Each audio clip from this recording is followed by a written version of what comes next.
신용회복 중인데 대출이 가능하다고요? 많은 분들이 이렇게 되물으십니다. 사실 신용회복 절차에 들어가면 은행에서도 안 돼요. 캐피탈 카드론에서도 안 됩니다. 이런 대답뿐이니 이제는 사업도 접어야 하나? 이런 생각까지 하게 될 겁니다. 하지만 실제로 신용회복 중이면서도 3천만 원 대출 승인을 받으신 대표님이 계십니다. 그것도 고금리가 아니라 저금리 정책자금으로요. 신용불량자라고 무조건 막히는 거 아닙니다. 방법이 분명히 있고 중요한 건 조건과 순서예요. 이걸 제대로 아는 사람이 거의 없을 뿐이죠. 그래서 오늘은 그 부분을 정리해 드리려 합니다. 개인 회생과 신용회복 뭐가 더 유리한지, 신용회복 중 자금 확보를 원하신다면 아래 고정 댓글을 눌러주시고요. 오늘은 실제 승인 사례까지 하나씩 말씀드리도록 하겠습니다. 개인 회생 대 신용회복. 먼저 개인 회생과 신용회복의 차이를 짚어봐야겠죠. 개인 회생은 법원에서 진행합니다. 3년에서 5년 일정 금액을 갚으면 남은 채무는 탕감하는 제도입니다. 원금하고 이자까지 줄어들 수 있어서 탕감폭은 크지만 절차가 무겁고 부담도 상당히 크기 때문에 단점이 있습니다. 반대로 신용회복은 신용회복위원회에서 진행합니다. 연체가 일정 기간 넘은 분들만 신청이 가능한데요. 장점이 많아요. 신청만 해도 채권사 도촉이 멈추고 초기 비용도 거의 안 들기도 하고 배우자 재산 영향도 상대적 덜 받습니다. 그리고 아주 중요한 차이가 하나 있는데요.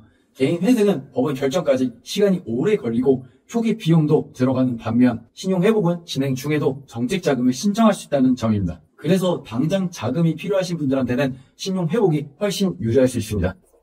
신용회복 중이라면 자금 확보 5가지 방법입니다. 신용회복이 더 유리합니다. 그럼 어떻게 해야 신용회복 중에도 자금을 확보할 수 있을까요? 제가 5가지로 정리해 드리겠습니다. 첫째, 본인 상황에 맞는 제도를 선택하셔야 합니다. 소득이 많고 연체 기간이 짧으면 신용회복, 하지만 반대로 소득이 작고 탕감폭이 더 중요하다는 개인회생이라고 하면서 무작정 선택하는 것이 아니라 자신에게 맞는 선택을 하셔야 합니다. 둘째, 교육 수료 요건을 미리 준비하셔야 합니다. 소상공인진흥공단 온라인 교육은 20시간 이상 이수를 하셔야 정책자금 신청이 가능해요. 바쁘신 분들은 영상만 보면 되는 것이 아닌 시험 절차도 있기 때문에 참고하시길 바랍니다. 셋째, 신용회복위원회 관련 서류를 꼼꼼하게 준비하셔야 합니다. 정책자금 신청 필수 조건 중에 하나가 필수 서류 준비. 기억하시죠? 신용회복 중 정책자금을 신청하기 위해서는 필요한 서류들이 따로 있습니다. 예를 들어서 상환내역 확인서, 이행현황 확인서, 승인결정서, 사본 이런 서류 중 하나라도 빠지면 탈락입니다. 넷째,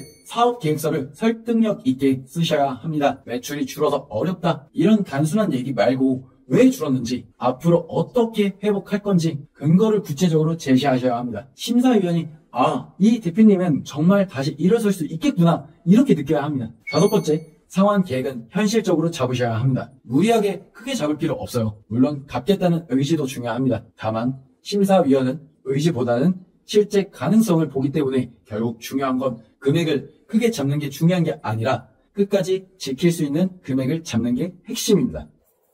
실제 사례입니다. 제가 설명드린 것들이 정말 가능할까 의문이 드실 수 있습니다. 그런데 실제로 똑같은 상황에서 자금을 확보한 사례가 있습니다. 화물 운수업을 하시는 A 대표님은 신용회복 중이라 자금이 절실했는데 이미 한번 정책자금을 신청해서 탈락하셨던 분입니다. 왜 탈락했을까요? 저희가 확인한 결과 필수 서류 누락, 형식적인 사업계획서가 그 이유였습니다. 저희와 함께 다시 준비하면서 상황은 완전히 뒤집혔습니다. 대표님께서는 차량을 운행하기 때문에 시간이 현저히 부족하다 보니까 저희가 필수 서류를 빠짐없이 준비를 했고요. 대표님 상황을 구체적으로 담아 심사위원이 신뢰할 수 있는 사업계획서를 다듬었습니다. 그 결과 대표님은 신용회복 중에도 저금리 정책자금 3천만 원을 승인받을 수 있었어요. 이 사례를 보셨듯이 단순히 조건이 맞는다고 누구나 성공하는 건 아닙니다. 사실 이 대표님도 처음에는 다른 컨설팅 업체를 통해 신청을 하셨지만 준비 과정이 부실해서 탈락하셨던 겁니다. 하지만 저희 이지 파트너가 전 과정을 꼼꼼히 처음부터 끝까지 함께 설계한 결과 승인으로 이루어질 수 있었죠.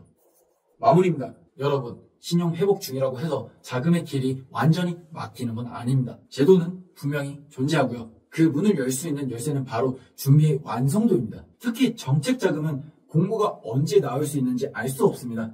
하지만 공고가 뜨고 나서 급하게 준비하신다면 시간 부족으로 탈락할 경우가 많습니다. 그래서 미리 교육을 이수해두고 필요한 서류를 준비해 두셔야 기회를 놓치지 않을 수 있습니다. 혹시 내 상황에서 가능할까? 고민이 되신다면 고민하지 마시고 아래 고정 댓글을 확인하세요. 대표님의 상황을 제가 직접 분석해서 어떤 제도가 맞는지, 어떤 준비가 필요할지 방향을 잡아드리겠습니다. 오늘 영상이 도움이 되셨다면 좋아요, 구독, 알림 설정까지 부탁드리고요. 다음 영상에서 또 뵙겠습니다.